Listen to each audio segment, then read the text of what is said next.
Hi all, welcome to Blasters arena. Asian cup യോഗ്യതാ റൗണ്ടിൽ ഇന്ത്യയും ഹോങ്കോങ്ങും തമ്മിലുള്ള ഒരു മത്സരമാണ് ഇന്ത്യൻ ഫുട്ബോൾ ആരാധകരെ കാത്തിരിക്കുന്നത്. വരുന്ന 31-ാം തീയതി അഥവാ അടുത്ത ചൊവ്വാഴ്ച വൈകിട്ട് ഇന്ത്യൻ സമയം 6 മണിക്കാണ് ഈ മത്സരം നടക്കുക. കൊച്ചിയിലെ കലൂർ സ്റ്റേഡിയത്തിൽ വെച്ചുകൊണ്ടാണ് ഇന്ത്യയുടെ ഈ മത്സരം നടക്കുക. വലിയ ഒരു ഇടവേളയ്ക്ക് ശേഷമാണ് ഇപ്പോൾ കൊച്ചിയിലേക്ക് ഇന്ത്യയുടെ ഒരു മത്സരം എത്തുന്നത്. ഏതായാലും ഇതുമായി ബന്ധപ്പെട്ടുകൊണ്ടുള്ള 1-2 അപ്ഡേറ്റുകൾ നമുക്കൊന്ന് പരിശോധിക്കേണ്ടതുണ്ട്.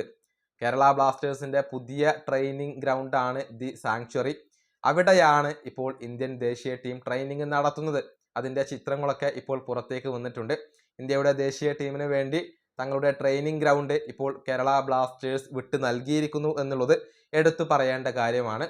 അതേസമയം മറ്റൊരു വാർത്ത പുറത്തേക്ക് വന്നിട്ടുള്ളത് കൊച്ചി കലൂർ സ്റ്റേഡിയത്തിന്റെ ഉടമസ്ഥരായ GCDA ഇന്ത്യയിൽ നിന്നും വാടക ആവശ്യപ്പെട്ടു എന്നുള്ളതാണ്.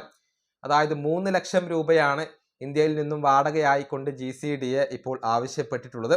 കൂടാതെ സെക്യൂരിറ്റി ഡെപ്പോസിറ്റ് ആയിക്കൊണ്ട് 25 ലക്ഷം രൂപ ആവശ്യപ്പെട്ടുവെന്നും മലയാളത്തിലെ മാധ്യമങ്ങൾ ഇപ്പോൾ റിപ്പോർട്ട് ചെയ്യുന്നുണ്ട്.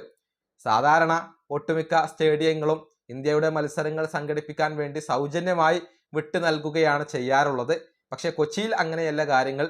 GCDA ഇന്ത്യയോടും വാടക ചോദിച്ചു എന്നുള്ളതാണ് ഇപ്പോൾ അറിയാൻ സാധിക്കുന്നത്. ഇത് വലിയ വാർത്താ പ്രാധാന്യം നേടിയ ഒരു കാര്യമാണ്. ഇതിനെ അനുകൂലിച്ചുകൊണ്ടും പ്രതികൂലിച്ചുകൊണ്ടും ഒരുപാട് പേർ രംഗത്ത് വന്നിട്ടുണ്ട്.